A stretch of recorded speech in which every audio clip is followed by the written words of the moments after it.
Everything you want, you can have instantaneously. Everything you want, instant gratification. Except job satisfaction and strength of relationships, there ain't no app for that. They are slow, meandering, uncomfortable, messy processes. You have an entire generation that's growing up with lower self-esteem than previous generations. The other problem, to compound it, is we're growing up in a Facebook, Instagram world. In other words, we're good at putting filters on things. We're good at showing people that life is amazing even though I'm depressed. And so everybody sounds tough and everybody sounds like they got it all figured out. And the reality is there's very little toughness and most people don't have it figured out. They are good at curating. I'm really good at showing you the life I want you to think that I lead.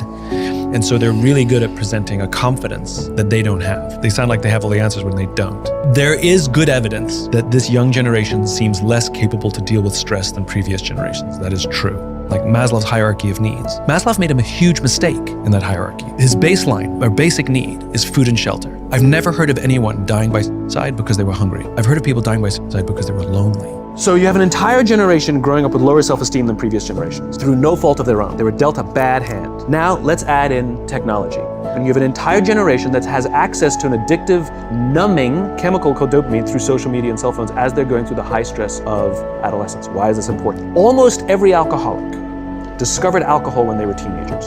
Dopamine is the exact same chemical that makes us feel good when we smoke, when we drink, and when we gamble. In other words, it's highly, highly addictive. You have an addiction. And like all addiction, in time, it'll destroy relationships, it'll cost time, and it'll cost money, and it'll make your life worse. Deep, meaningful relationships are not there because they never practice the skill set, and worse, they don't have the coping mechanisms to deal with stress. So when significant stress starts to show up in their lives, they're not turning to a person, they're turning to a device, they're turning to social media, they're turning to these things which offer temporary relief. The worst case scenario is we're seeing an increase in suicide rates, we're seeing an increase in accidental deaths due to drug overdoses, we're seeing more and more kids drop out of school or take leaves of absence due to depression. This is really bad. Those are all bad cases, right? The best case scenario is you'll have an entire population growing up and going through life and just never really finding joy. They'll never really find deep fulfillment in work or in life. They'll just waft through life and it'll be just fine. How's your job? Fine. How's your relationship? It's fine. Like that's the best case scenario. Our lives looked very different than they do now. We got our sense of purpose from church, hung out with our neighbors, they came over on the weekends, and work was a place that we went to make money to pay for our lives, pay our bills. It was also a different time where we were super loyal to the company and the company was super loyal to us. And that was life. And then church attendance started to decline. We don't have our neighbors over on a weekend basis. So all of those things we started to look to work to replace. So now we say to work, you have to give me a sense of purpose. You have to give me my social life. You have to give me a sense of community and belonging. And it is an impossible standard to put on any culture that they can do all those things for you, just like we've put impossible standards on romantic partners, that they have to be my intellectual equal. They have to be sexually compatible with me. They have to be emotionally compatible with me. They have to share all of my interests, all of my politics. These are impossible standards to put on another human being. And we're literally setting people up to fail. We're setting up business cultures up to fail as well. Like literally no culture can live up to that standard. You know, this younger generation who seem to lack the skills for coping with stress, not very good at asking for help, very confrontation avoidant, like I said, so afraid sometimes to have the question, to ask the boss, can I have a raise, that they would rather just quit. And it's often with an email that says, you don't appreciate me, you don't pay me enough. It's like, what? You just had to ask me, I would have given you a raise, you know? And I think part of it is also that, you know, when somebody is anxious about something, they do poorly present. They do make things binary because there's fear or anxiety or stress or fear of rejection. What if my boss says no, right? Can I handle that? Like all of these things that come into these very sort of binary aggressive things. And I always equate all of these challenges at work to personal relationships.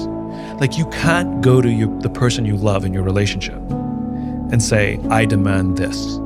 It's just not gonna go well, right?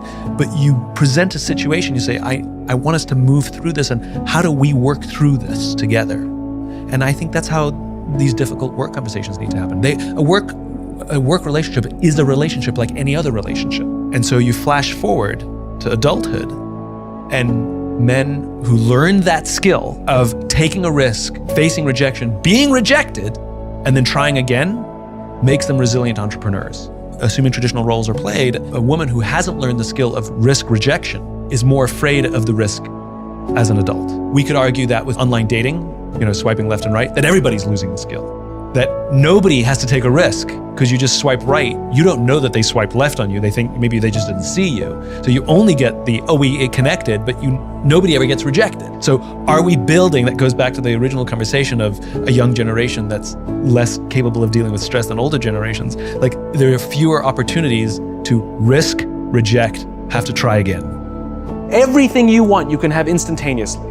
Everything you want, instant gratification, except job satisfaction and strength of relationships. There ain't no app for that. They are slow, meandering, uncomfortable, messy processes.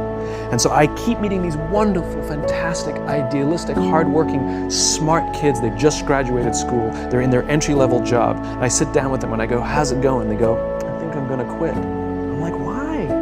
They're like, I'm not making an impact. I'm like, you've been here 8 months. It's as if they're standing at the foot of a mountain and they have this abstract concept called impact that they want to have in the world, which is the summit. What they don't see is the mountain. I don't care if you go up the mountain quickly or slowly, but there's still a mountain.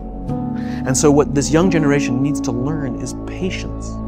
That some things that really, really matter, like love, or job fulfillment, joy, love of life, self-confidence, a skill set, any of these things, all of these things take time. Sometimes you can expedite pieces of it, but the overall journey is arduous and long and difficult. And if you don't ask for help and learn that skill set, you will fall off the mountain. When we're very, very young, the only approval we need is the approval of our parents. And as we go through adolescence, we make this transition where we now need the approval of our peers. Very frustrating for our parents, very important for us. That allows us to acculturate outside of our immediate families into the broader tribe, right? It's a highly, highly stressful and anxious period of our lives, and we're supposed to learn to rely on our friends. Some people, quite by accident, discover alcohol and numbing effects of dopamine to help them cope with the stresses and anxieties of adolescence.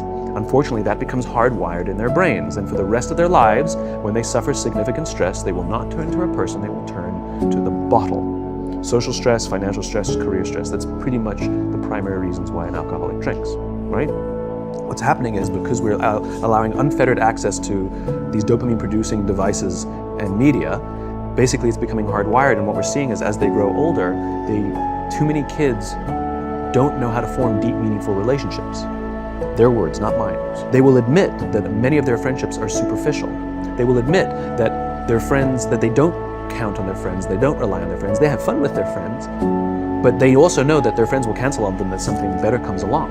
Deep, meaningful relationships are not there because they've never practiced the skill set, and worse, they don't have the coping mechanisms to deal with stress. So when significant stress starts to show up in their lives, they're not turning to a person, they're turning to a device, they're turning to social media, they're turning to these things which offer temporary relief. We know, the science is clear, we know that people who spend more time on Facebook suffer higher rates of depression than people who spend less time on Facebook. These things balanced. Alcohol is not bad, too much alcohol is bad. Gambling is fun, too much gambling is dangerous, right? There's nothing wrong with social media and cell phones. It's the imbalance. But if you don't have the phone, you just kind of enjoy the world. And that's where ideas happen. The constant engagement is not where you have innovation and ideas. Ideas happen when our minds wander and we go, and you see something, you go, I think I could do that. That's called innovation, right? But we're taking away all those little moments. And none of us should charge our phones by our beds. We should be charging our phones in the living rooms. Remove the temptation. You wake up in the middle of the night because you can't sleep, you won't check your phone, which makes it worse. But if it's in the living room, it's relaxed, it's fine. But it's my alarm clock. Buy an alarm clock. They cost $8, right? I'll buy you an alarm, right? But the point is we now in industry, whether we like it or not, we don't get a choice.